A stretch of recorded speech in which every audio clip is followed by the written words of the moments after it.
Hi, everybody. Welcome to the final stage of the Flux Female Digital Creativity Project, the podcast part, representing Anna Bulkina, one of our artists that was selected in the top 10 finalists of the project. My name is Magda Milas.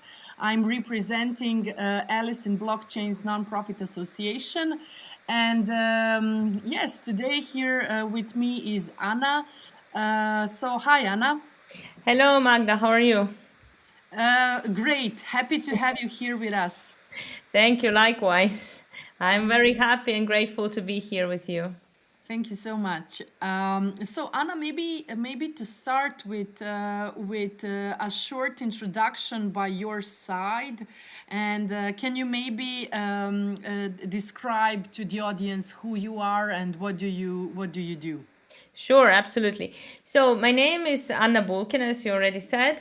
I was born in Turkmenistan, but I'm Russian, so I was raised in Russia, and I'm a classical pianist.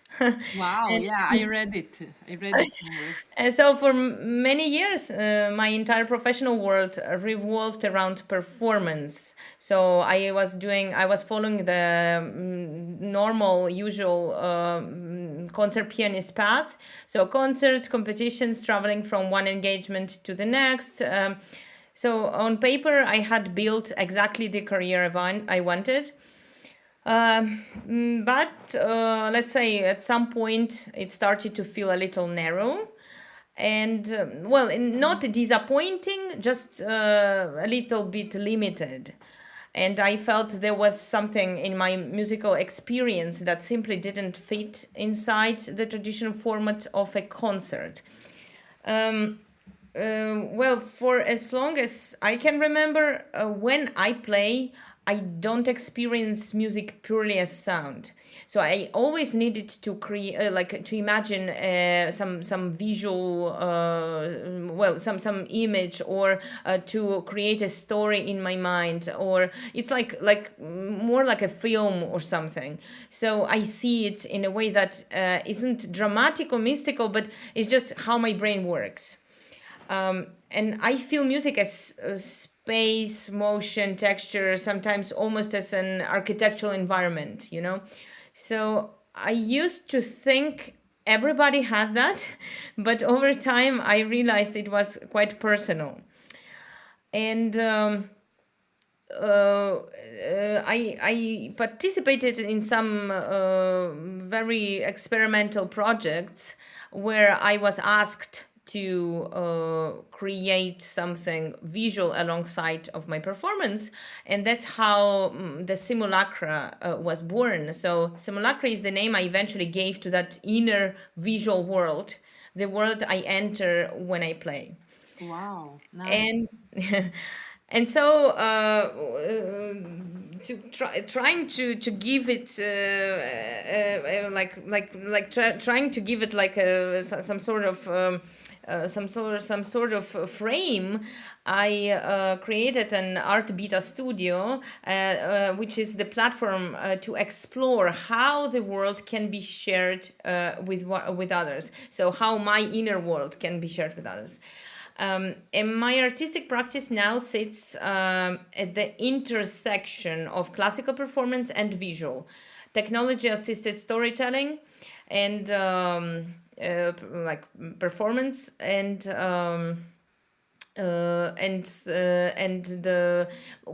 it doesn't necessarily have to be like the screen with visuals projected on it, but it can be whatever it is, goes under the word visual. So I still play the piano. That will always be the core. But now I also work on giving shape to the invisible part of music. I am trying to visualize something that is not visual. Aha, I get it. So that's you know, the question, the answer to your question, like that's what I'm doing. That's what I came to during my artistic journey. So that's how I arrived to Flux. Excellent. Thank you so much for sharing. This is really interesting because I think that you are the only one who is actually, let's say, a professional. It's not called musician. How do you actually? Yeah, Okay, I am professional musician. Yeah, aha, you're musician. correct. Okay, okay. Who went into this artistic space? Can you maybe share to our audience the artistic methods that you were using before, and also since the whole Flux project was focused on the digital technology part, what actually originally drew you to explore this digital and technology-based creativity part? Well, you know, digital technology was the bridge I needed because I never studied, as you already know, as I already said, I never studied as a visual artist. I studied, like, I was professionally trained as a musician, as a pianist, concert pianist. So it was like I was fully dedicated to that path. I didn't grow up drawing or working with animation or design or whatever. So even though I experienced music visually from a young age, I had no real way to expressing that to others. So it stayed internal. It stayed inside me. When digital tools became like more accessible, well, AI tools, visual generators, animation software, and you know, a lot of different tools like Adobe and etc. So I suddenly felt that the barrier disappeared. So it felt like, so this is how I can finally make what I've been seeing all these years. So I can make it visible. Let's say, like, visible, not visual.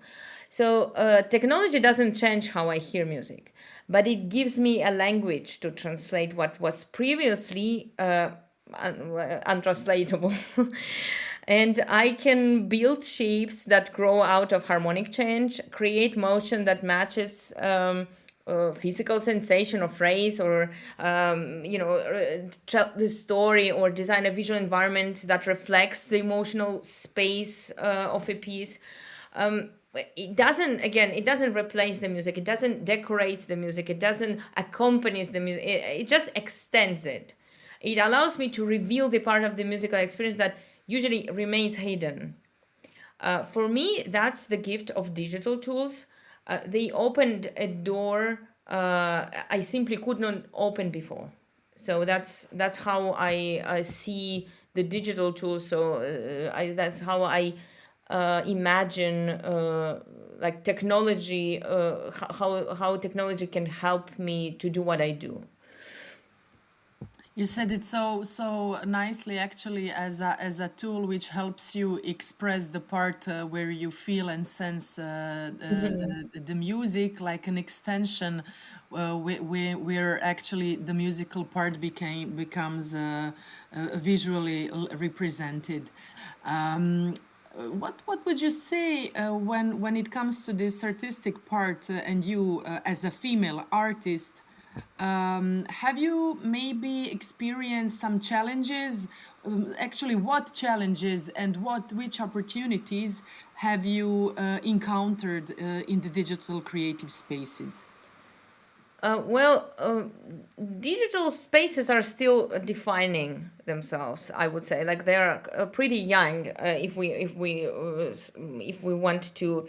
If we want to be precise, it's not like we have them for like 50 years, right? So, which means they're not fully structured, they're not fully discovered, they're not fully explored. And that can be both a challenge and an opportunity. So the challenge is the pace. Everything moves extremely fast. Like every day there are no new tools, new things. Like you have to be on top of everything, because like you know, things become obsolete very quickly. There are trends, algorithms, constant updates, and sometimes it feels like the environment is rewarding speed over depth. That can be exhausting for anyone, not just women. But at the same time, the openness of these spaces creates room for many different artistic sensibilities.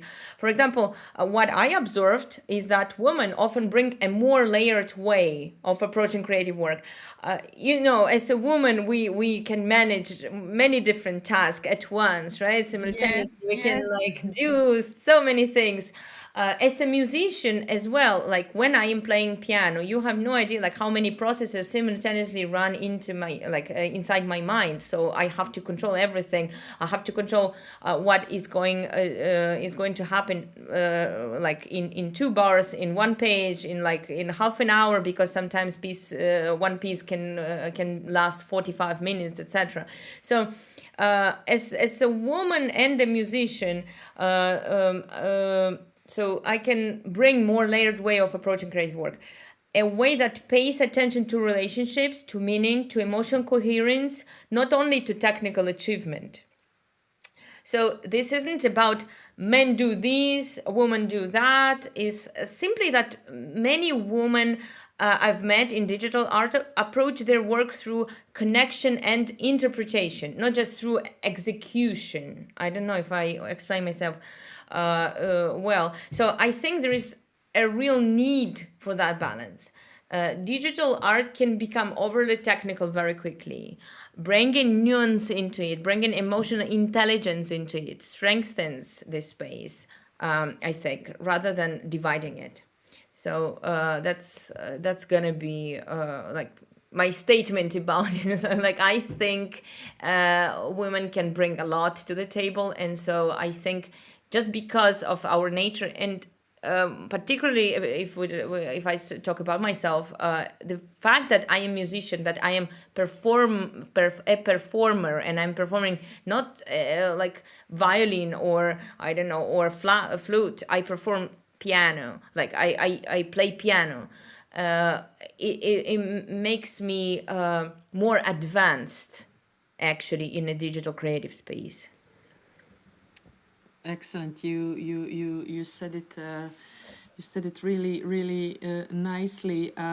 So the whole Flux project is actually focused on bringing more women into this artistic space, supported and powered by the digital technologies, especially on blockchain.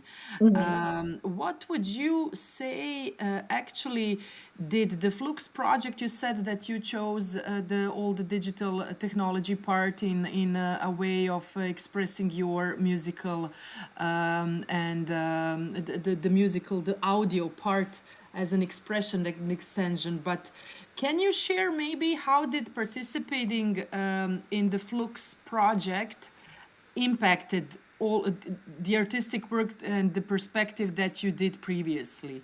Did it impact it in any way? Okay, gotcha. Well, Flux expanded the way I think about the life of my work. So before Flux, my visual pieces were almost always connected to live concerts. So I would prepare the visual part for the program I would perform. That's gonna be like, say I'm preparing a repertoire for a solo recital, right? So I know what I'm going to play, and it's gonna be like one piece that is happen to be a program piece. Program piece, it means like a composer kind of gave you a hint of like what he was thinking or what he was imagining when he was composing the piece. Okay, so what I bring to the performance is how I imagine or how I interpret visually what composer wanted to, what composer meant, let's say, like how I interpret not only musically but also what I see when I perform. So it always was like a kind of a secondary thing to the like added to performance, to musical performance, right? So So my live concerts were part of not my live concerts, my visuals were part of a performance created for that moment, for that audience, for that space. So, and I love that format. It's like was intimate and powerful, and it enriched my performances, my concerts immensely. But Flux made me see that these works can also exist independently. As That's what drew me actually to the project, because as a digital art, I never saw that visual part that I was created as a like as a separate part, let's say, like I can detach it from my concert, like from my program, from that concert environment, from that live performance, as an NFT, for example, as a part of curated exhibition, as an object with their own presence, right? So that was a shift for me. I never thought about that visual part as a separate thing. So it opened up the idea that simulacra doesn't have to live only on stage. So it can live in galleries, on digital platforms, in collections, in archives, etc. It gave me a broader sense of direction. Like the work had more doors available than I originally imagined. So let's put it this way. So you can actually say that you, with the Flux, being enrolled in the Flux project, actually you had a moment where I guess that it changed the way how you think about your role as an artist, because you said that you started considering the art part as a standalone project, which can be a standalone part not related to the audio part just. Yeah, yeah. So yeah. There was that moment. So it happened gradually, though, not in like in a click, right, in a split of a second. But the feeling was very clear. When I saw my work presented alongside artists from many different backgrounds, painters, installation artists, multimedia creators, people working with sound or hybrid formats, like something clicked for me. I realized that my work wasn't just an addition to classical music, it had its own identity. So that was the first time I thought, this isn't a side expression, this is a voice of its own. And that realization made me rethink my role as an artist. I'm not only interpreting music anymore, I'm also shaping how that music can be experienced visually and emotionally by others. That is very important and very, for me, it was like a crucial moment, I would say. It wasn't a grand well, it was not, well, how should I say?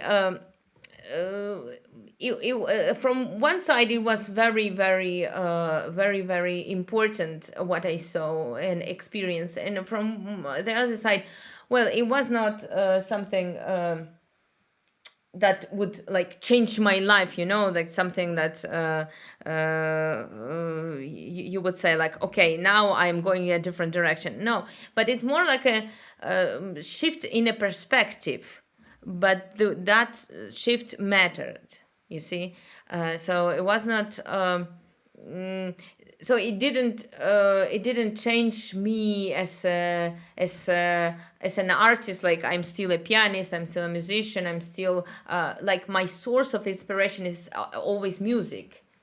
Yes, I But understand. yeah, but it made that shift, that I think is very important, very important, at least for me. I understand it, especially maybe also the perspective part that you mentioned, and maybe boosting your self confidence, that you're maybe more than just a person that you realize that you were. Now you realize that you can be also so much more. Are there maybe any plans for you? Do you maybe plan on pursuing the art career without the musical part as a standalone? I don't think so. As I already said, like music will be always my like primary source of inspiration. Like that's where all my visual things going from. So I that's how I imagine, like the original of the simulacra is like how I imagine the music. So the music is imagined by me, and I want other people to see it. That's how I wanted it to be, and that's how I want it to be still. So I am not I don't consider myself just creating visuals without that source of inspiration that is music. No, I don't think so. I think it's always gonna be the foundation of my creativity process. I think that's really beautiful, Anna, because I think it complements and completes actually your true inner part and this artistic musical part. So it sort of completes it in this visual way that you said also before. When we talk about let's say, so the musical part, being a pianist is the priority for you.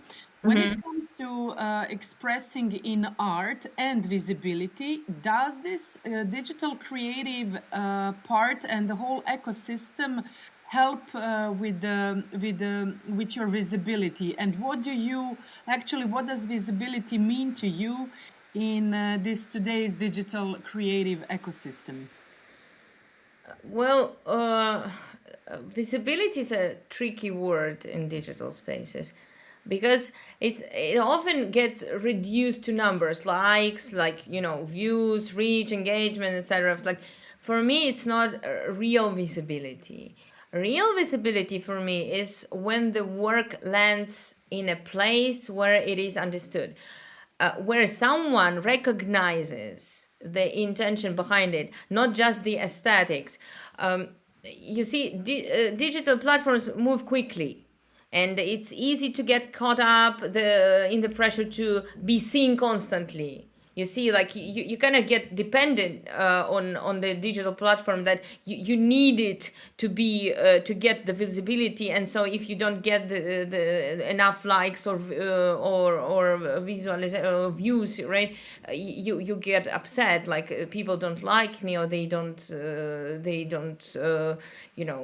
my work is not good enough or something. So, but I've learned that meaningful connection usually happens slowly, quietly, through people who really resonate with the work. So it's not very like sometimes it can be instant, of course, but usually if we're talking about like long-term relationship, you see, like I would prefer to build it up with my audience. I like it can be like limited audience, it can be like like intimate group or circle of people who really understands it and who really wants to explore more about it. But so that's what visibility means to me. Like I would like it to be this way.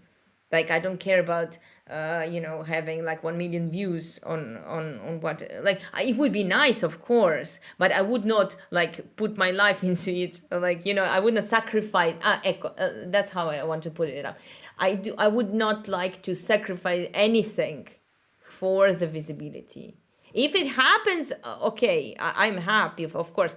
But if it's not happening, I would more happy rather with a smaller group of real, like people who really appreciate what I'm doing, rather than those millions and millions of views, just of people who don't really care.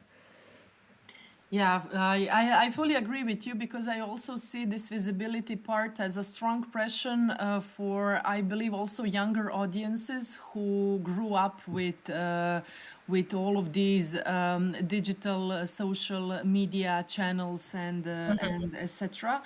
and it can bring a lot of frustration because the visibility is something where people actually get confirmation from the wider audience, and it can be wrong on so many levels.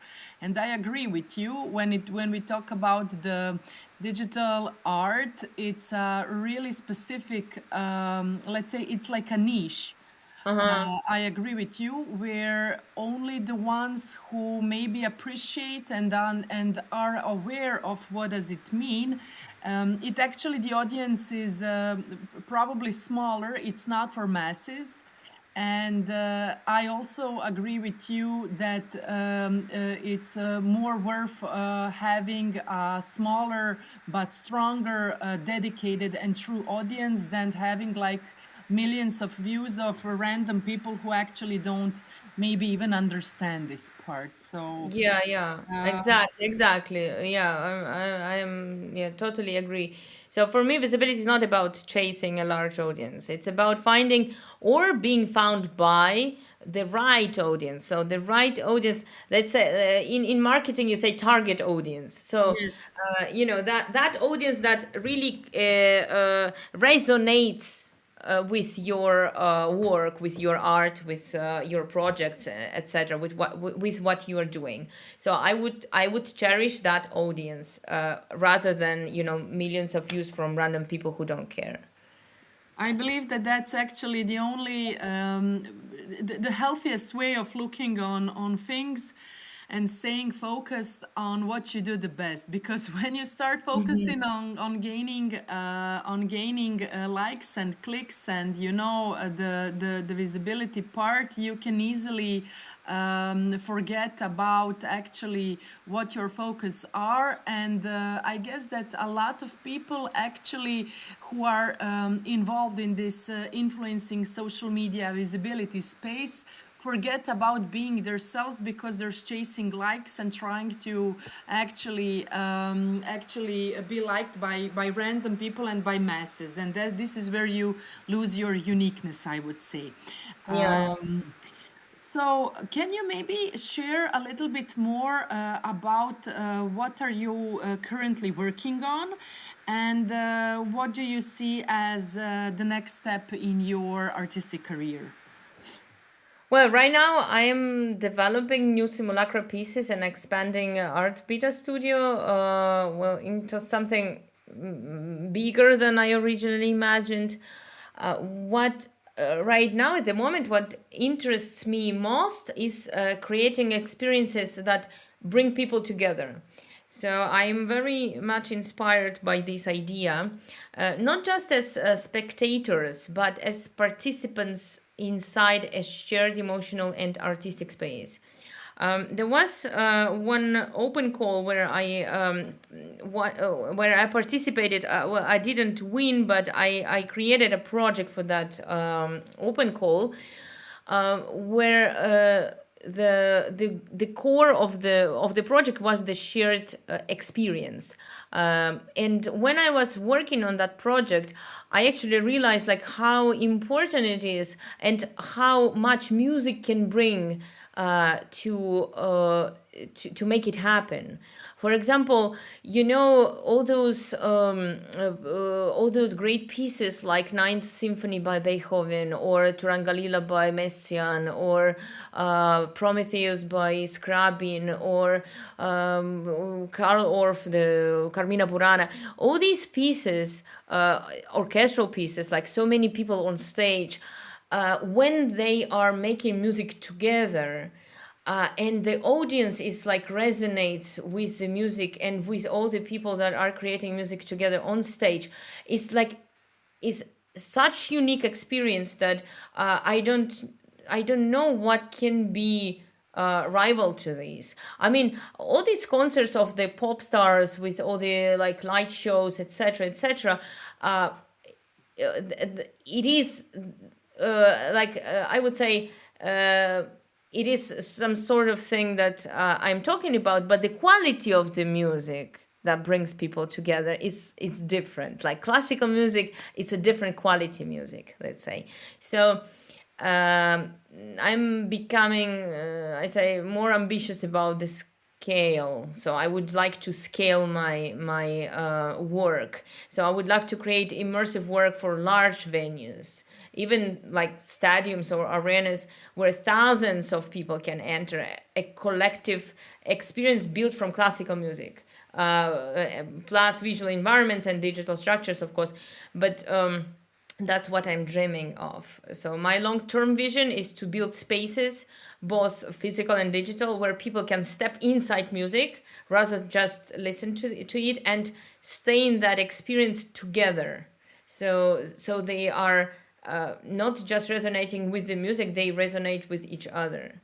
And I think there are like even like scientific studies about it, like about like how people are dancing together or singing together, or in some way participating in the musical experience together.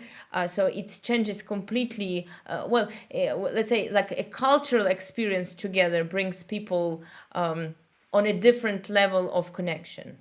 Let's put it this way. So my next step is to reach more people with my projects and bring them together in that collective experience. And where can people find more about your projects? Can you share your Instagram, or if you have a website, just to maybe where we can find out more about what you're doing? Well, I do have an Instagram. I usually I put things when they're already ready. Like I share over there. It's Anna Bulkina Piano. So my first and last name and the word piano. So that's my. I will share it in the description once we publish it both on social media and YouTube and Spotify. So I will share it so people can find you. For the last question of today's talk for the podcast, what would be the advice that you would give to female artists that are actually starting to experiment with the digital creativity part? Well, my advice would be start from your own sensibility, not from the tools. So, in other words, if you want to get familiar with the tool, then well, there are so many videos and like lessons on how you call it, Udemy or something, like you know those platforms where you Yes, can yes, yes. learn. Udemy or something like that. Yeah, Yeah, yeah, I yeah. know the Where learning you can platform. learn how to. The question is like why? Like what are you going to do with the tool? So I think you have to start first with an idea. Like what do you need the tool for? Then when you kind of already know like what you want to create, then you start to search for a tool, because the digital world can feel overwhelming. There's so much there's so much software, so many platforms, so many possibilities, but the strength of your work will come from your inner voice, not from the technology you use. um, I would advise, give yourself time, explore without rushing. Well, let your ideas grow before you worry about how they fit into trends or categories. And well, don't be afraid to take your own space, even if it doesn't look like anything around you, because digital creativity is not about keeping up with the trends. It's about building something that feels honest and alive to you as an artist. So don't try to fit into, you know, into a trend or into a certain community, let's say, or something. Like first you come from idea, from vision, from that's the foundation, and then, or from project or something, then you search for tools, and then everything will come to you naturally. That's what I think. Thank you so much, Anna. Would you maybe like to share some final thoughts or something that you would like to maybe also mention for the last part of this conversation? Well, I would say I um, I never thought that I would end up in such project as Flux as a classical pianist. It's so far from what I was doing before. I just read the description about the open call, and I thought, okay, why not? I will just, yeah, I will just do it. It looks something. It looks like something I would. I can do. Just like like for fun, like an experiment. Why not? And so I tried, and I get in, and then I was like among 10 finalists, and everything that I did and I learned during that journey, I took as a new experience, as a new way to enrich what I am already doing. So I I think if I would start asking myself too many questions, like do I really need it, or what am I going to do with it, or it's not what I'm doing usually, I'm doing something completely different, like why should I participate, etc., etc. If I would think too much, I would maybe stop myself from doing it.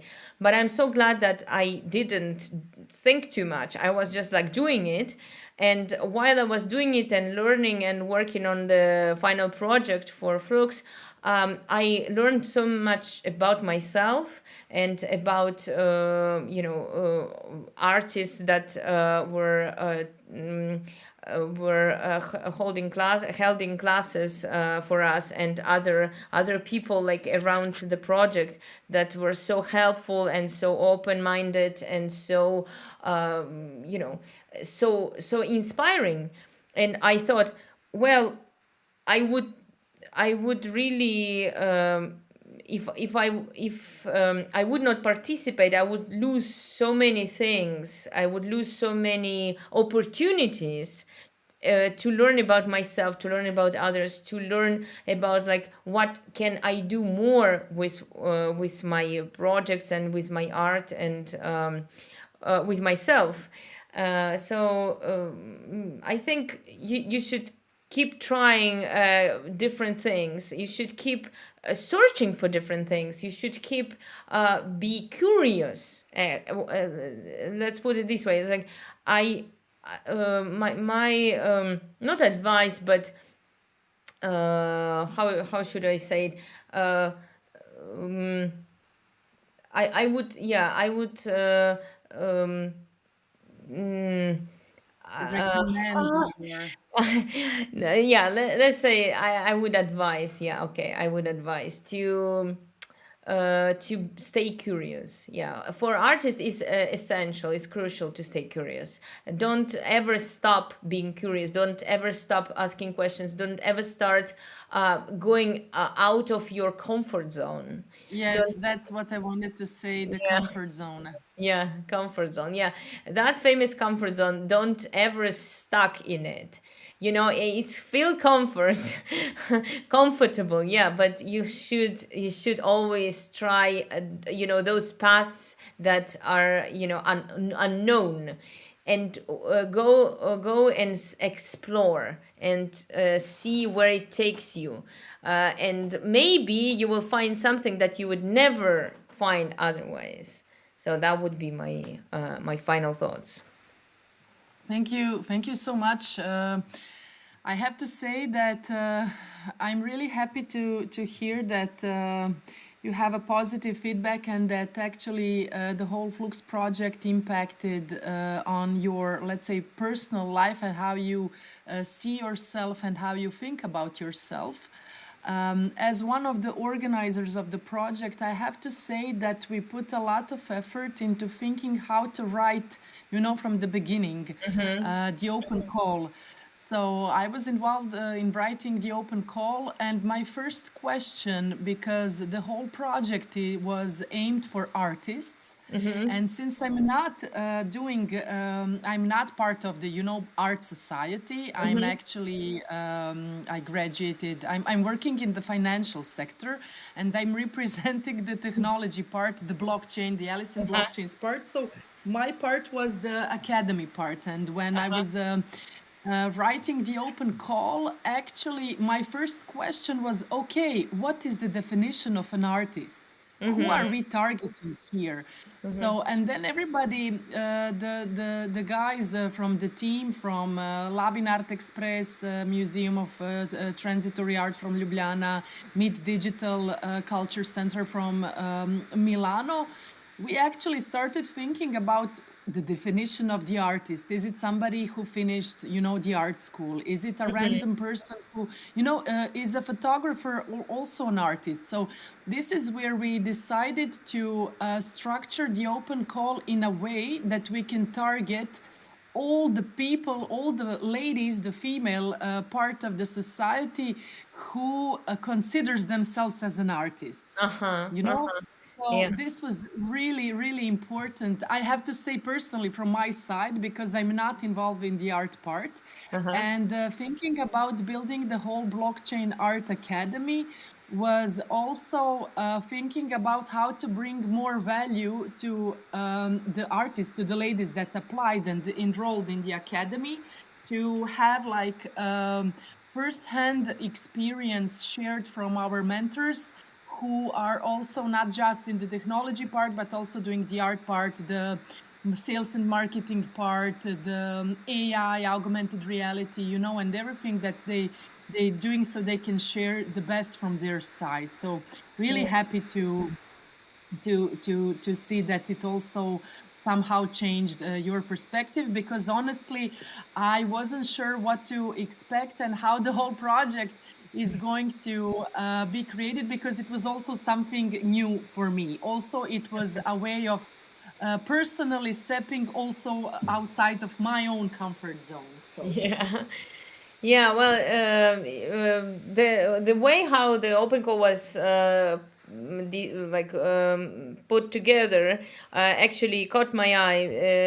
That's why I decided to participate, because it was like describing the artist, the figure of artist, kind of in general. So as far as soon as I consider myself as an artist, so I thought, okay, I should participate because I am an artist.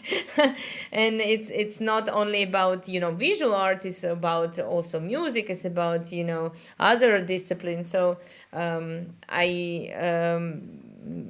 I was very, I was convinced that it was not for by chance that it was described this way. So I thought, okay, it should be like more inclusive than I imagined. I would imagine if it would be just like artists, because it was yes, described, yes, it was specified that it can be also musicians, etc. So yeah, I'm it really was glad that also you the you, you really thought it through. Yes, because that's also another perspective when you get a person who's not involved in a certain topic. It gives you a different perspective than the ones that you're already like comfortable and where you're actually living every day. So, but I also believe that different perspectives are the ones that give value, a wider value. Definitely stepping outside of the comfort zone makes you keep growing. And also with this part with the open call, and even getting to you live in Russia, as I understood. No, I live in Italy. I'm based in Italy. Aha, I you're am in Italy. Russian, but Okay, I based okay. in Italy. Yeah, yeah, yeah. Okay, but also the power of storytelling, where you need to think about how will you present something and who are you going to target. I believe that that's also something that will be with the art and all the artistic, not just audio but also visuals and everything that you will create in the future. So thinking about the storytelling and who are you targeting. Anna, thank you so much for your time. I hope to see more beautiful and more projects that you are going to deliver and create. I will be following your Instagram page, and for all the ones, for the people who are listening, for our audience, take a look in the description below the video, Anna's profile links, and be sure to follow what she's doing and creating. Anna, thank you once again. Thank you very much, Magda, for having me. I'm really grateful, and I really, I'm really happy to, to happen to see that open call and to participate and to go through this journey with all the artists, and at the end, having actually satisfaction that my work is actually exhibited in in such important venues. And I'm glad to talk to you today and to be able to express my artistic vision and my ideas and my plans, etc. So very, very, very appreciated. Thank you so much, Anna, once again, and good luck to the future work. Thank you all for all of you who have been listening to us. Thank you.